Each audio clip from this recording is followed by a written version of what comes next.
할렐루야. 초대교회 이단들 가운데 가장 대표적인 것 중에 하나가 영지주의였습니다. 여러분 들어보셨을 텐데 이 영지라는 것은 버섯 이름이 아니고요.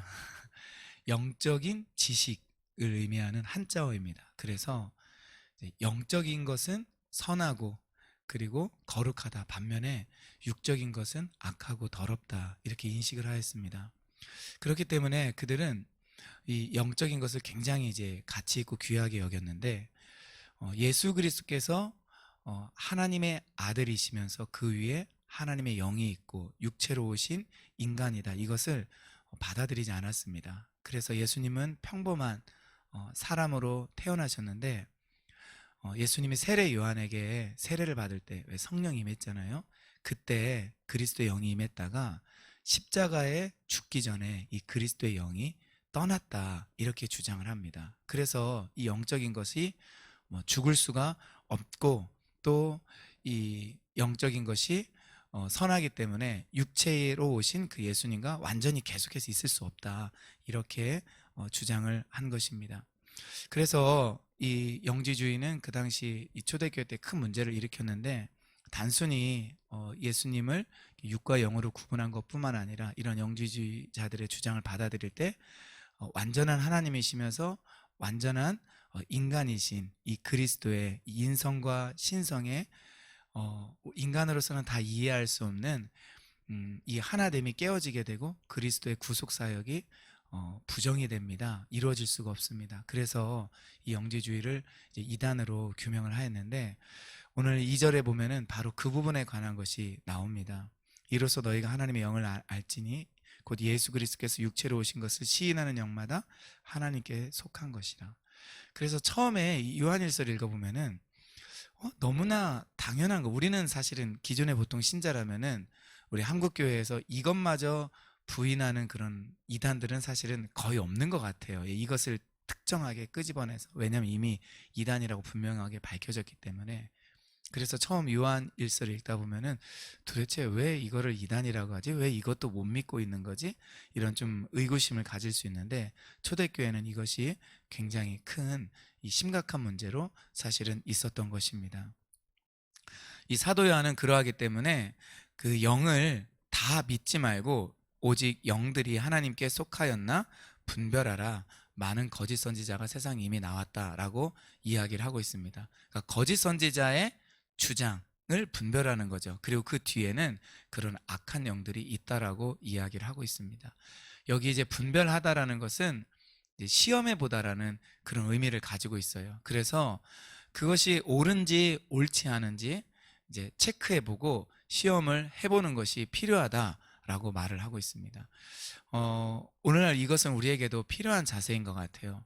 사실 우리가 정경으로 가지고 있는 이 신구약의 66권 외에 그 어떤 사람의 어떤 주장, 그럴듯한 교리, 심지어 내가 예수님을 만났다, 또 내가 입신을 하여서 나는 천국을 방문하였고 여러 가지 것들을 보았다, 뭐 천사가 나에게 이런 계시를 주었다 하는 이런 모든 것들을 우리는 다 시험해보고 테스트 해봐야 됩니다. 그래서 그것을 시험해보고 성경에 나와 있는 이 교리들과 비교해봐서 정말 속된 말로 말 같지 않은 것들을 우리는 다 배격하고 자기가 뭐 재림 예수니 아니면은 어떤 뭐 잘못된 그런 교리들을 그럴듯하게 주장하여서 이렇게 우리는 가야 된다라고 하는 것들을 우리는 철저하게 배격을 하는 것이 절대적으로 필요합니다.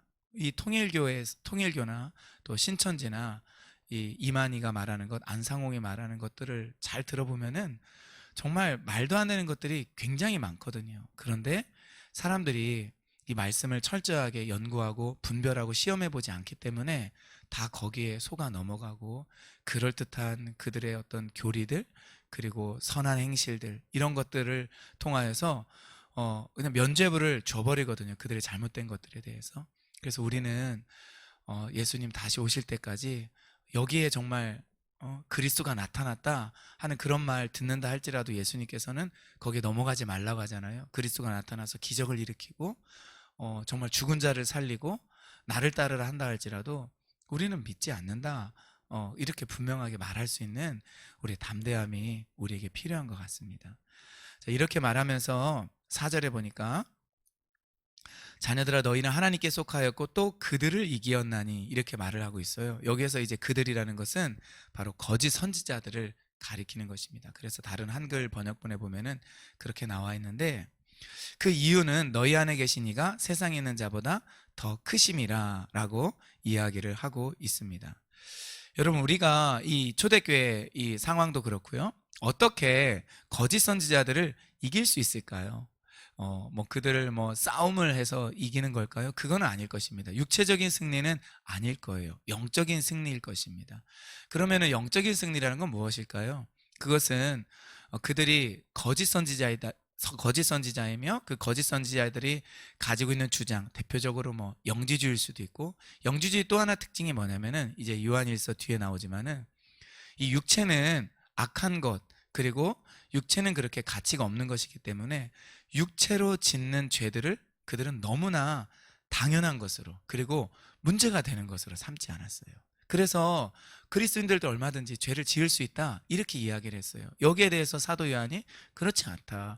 그리스도인은 죄 짓는 자가 아니다. 하나님께로부터 난 자는 죄를 짓지 않는다. 마귀에게 속한 자가 죄를 짓는다. 이렇기 때문에 이 요한일서에 이런 사상이 흐르는 거예요. 그래서 겉으로 볼 때는 그리스도인은 전혀 죄를 짓지 않는 거야 이렇게 생각할 수 있지만, 이 영지주의자들을 배격하고 그들이 가지고 있는 주장이 잘못되었다라는 것을 말을 하고 있는 이 배경하에서 쓰여졌기 때문에 그리스도인은 죄 짓지 않는다, 하나님께로부터 난 자마다 죄 짓지 않는다, 이것을 말을 하고 있는 것입니다. 뒷부분에 또 나올 때 좀 또 말씀을 나누도록 하고요. 그러니까 그들을 이겼다라는 것, 이 거짓 선지자들을 이겼다라는 것은 그들의 정체를 우리가 밝히고 그들이 잘못된 교리를 드러내어서 그들을 교회 안에서 추방하는 거예요. 쫓아내는 거예요. 그것이 바로 그들을 이겼다라고 이야기를 하는 것입니다. 그런데 그 이유가 뭐냐? 너희 안에 계신 이가 세상에 있는 자보다 크기 때문이다 라고 이야기를 하고 있는 것입니다. 우리 안에 있는 자라는 것은 우리 안에 계신 예수 그리스도죠. 그렇죠? 우리 안에 계신 성령님이시고 또 우리 안에 계신 하나님이라고 볼 수 있습니다. 바로 이 삼위 하나님이 세상에 있는 이 어둠의 세력, 그 마귀, 또 그의 부하인 악한 영들보다 더 크기 때문에, 더 강하기 때문에 우리가 그 영들을 가지고 있는 그 사람들을 이길 수 있다라고 이야기를 하고 있는 것입니다. 그렇기 때문에 우리는 겉으로 나타나는 어떤 사람들의 주장, 또 사람들의 물리적인 힘을 절대로 두려워할 필요가 없습니다. 왜냐하면 우리 안에 계신 그 하나님께서는 그것이 영적인 그런 뭐 세력으로 나타나든 아니면 육적인 세력으로 나타나든 결국 우리 편이 되어 주셔서 우리를 이기게 하시는 분이기 때문에 그렇습니다. 역대하 32장 7절에 보면은 너희는 마음을 강하게 하며 담대히 하고 아수르 왕과 그를 따르는 온 무리로 말미암아 두려워하지 말며 놀라지 말라. 우리와 함께 하시는 이가 그와 함께하는 자보다 크니 라고 이야기를 하고 있습니다. 히스기야 왕 때에 일어난 그 전쟁 전에, 뭐 전쟁이 일어나진 않았지만 아수르 왕이 쳐들어왔을 때 한 말입니다. 우리와 함께 하시는 이가 그와 함께하는 자보다 크다. 우리가 늘 이것을 기억해야 될 것입니다. 그래서 마음 가운데 이것이 영적인 것이든 육적인 것이든 나와 함께하는 분, 내 안에 계시는 분이 세상에 있는 그 어떤 것보다, 세상에 있는 어떤 사람들, 그 악한 자들, 그 배후에 있는 그 존재보다 더 크다라는 것을 우리가 늘 염두에 두고 우리가 담대할 수 있기를 주님의 이름으로 축원드립니다. 자, 이제 7절부터는 우리가 굉장히 잘 알고 있는 하나님은 사랑이시다라는 이 부분에 대해서 언급하고 있어요. 우리가 읽어보면서 다시 또 느꼈겠지만 굉장히 아름다운 하나의 시와 같고, 그리고 너무 설득력 있고, 나를 돌아보게 되고 나를 사랑하시는 우리 주님에 대해서 생각해 보지 않을 수가 없는 바로 그러한 표현들입니다.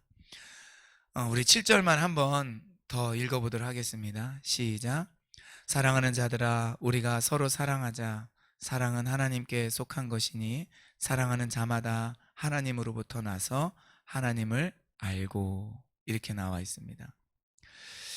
사랑하지 아니하는 자는 8절에 하나님을 알지 못하나니 이는 하나님은 사랑이심이라 라고 이렇게 이야기를 합니다. 요한일서 1장을 읽어보면 하나님은 빛이시라고 말을 하고 있죠. 우리가 듣고 너에게 전하는 소식은 이것이니 하나님은 빛이시다. 그에게는 어둠이 조금도 없다. 그렇기 때문에 하나님과 사귐이 있다고 하면서 어둠 가운데 사는 자들, 죄를 지으며 사는 자들은 아직 그 빛이신 하나님을 모르는 것이다. 그것은 잘못된 것이다 라고 이야기를 하죠. 오늘 여기에서는 아주 분명하게 그 빛이신 하나님은 사랑이시다 라고 이야기를 하고 있습니다. 7절에 보니까 사랑은 하나님께 속했다라고 이야기를 하고 있는데 이 말은 이제 다른 번역본을 보면요, 사랑은 하나님에게서 온다. 이게 쉬운 성경이고, 우리말 성경은 사랑은 하나님에게서 난 것이다. 그러니까 사랑이 하나님께 속하였기 때문에 그 사랑이 하나님께로부터 우리에게 흘러 들어온다라고 이야기를 하고 있습니다. 그럼 사랑이 어떻게 우리에게 나타나느냐? 하나님의 사랑이 어떻게 나타나느냐?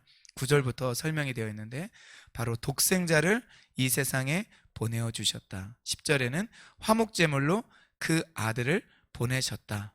목적은 무엇이냐? 9절 하반부에서는 우리를 살리려, 10절에서는 우리 죄를 속하기 위하여 나왔는데, 원문에는 우리 죄를 위하여 이것만 나왔습니다. 근데 우리 죄를 위하여라는 것은 뭔가? 우리 죄를 바로 대속하기 위하여 하나님께서 그 아들을 화목제물로 주셨기 때문에 이 속한다라는 말을 추가한 것입니다. 여러분, 실로 우리가 감사할 것이 예수님이 우리의 화목제물을 되시고, 그리고 하나님께서 그 아들을 보내신 것은 바로 우리 죄를 속하셔서 우리를 살려주시기 위함이라는 것입니다. 에베소서 2장에 나와 있는 것처럼 그는 허물과 죄로 죽은 우리를 살리셨도다. 할렐루야. 주님이 우리를 살리셨습니다. 죄 가운데, 어둠 가운데, 무지 가운데 살 수밖에 없는 우리를 주님이 살리셨어요. 여러분, 우리 생각해 보세요. 우리가 성경 말씀이 아니고 교회 안에 있지 않았으면은 우리가 솔직히 어떻게 죄에 대해서 압니까? 어떻게 우리가 어둠 가운데 있고 사람이 정말 이기심과 교만한 가운데 똘똘 뭉쳐 살 수밖에 없는 존재라는 것을 우리가 어떻게 합니까? 그 완악함과 그 두꺼운, 깨지기 어려운 그 견고한 자아가 어떻게 깨집니까? 오직 말씀만이, 오직 성령만이, 그리스도의 사랑만이 그것을 깨뜨리는 거죠. 우리는 이런 어둠과 무지와 죄악 가운데서 벗어난 것에 대해서 주님께 정말 깊이 깊이 감사를 드려야 될 것입니다. 그리고 이 사도 요한이 권면하는 것처럼 11절 12절에 나와 있는 것처럼 우리도 서로 사랑해야 될 것입니다. 그 사랑이 바로 하나님을 우리 가운데 드러낼 것입니다. 우리는 사랑을 더 배우는 과정이 있는 것 같아요.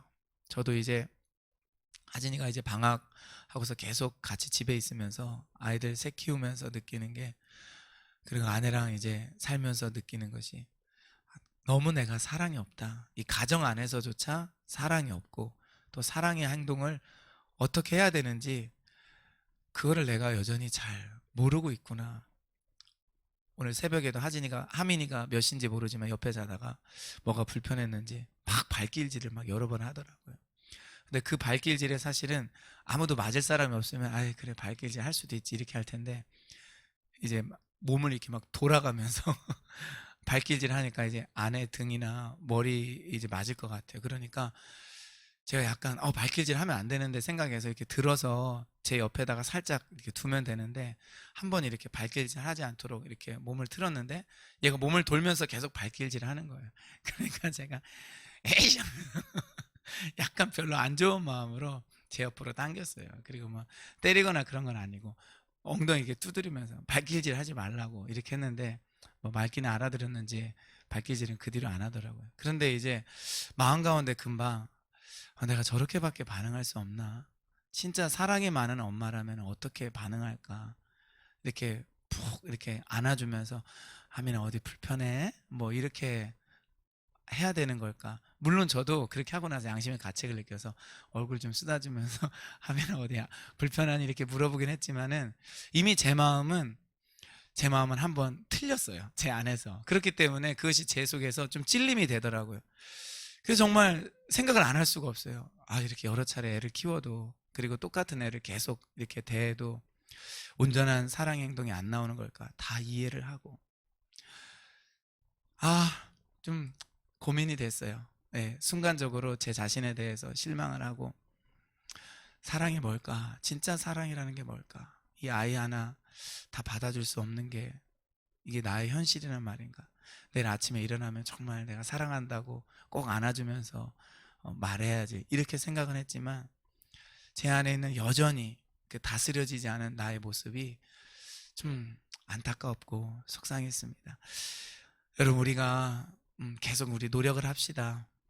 우리 가족뿐만 아니라 어, 학교에서 만나는 사람들 또 가끔 또 우리가 대하는 어떤 사람들에 대해서 내가 주님이 나를 사랑하신 것처럼 나도 그 사람들을 사랑하고 품어줘야 되겠다. 이 마음 갖고 사는 저 여러분들 되시기를 축원드립니다.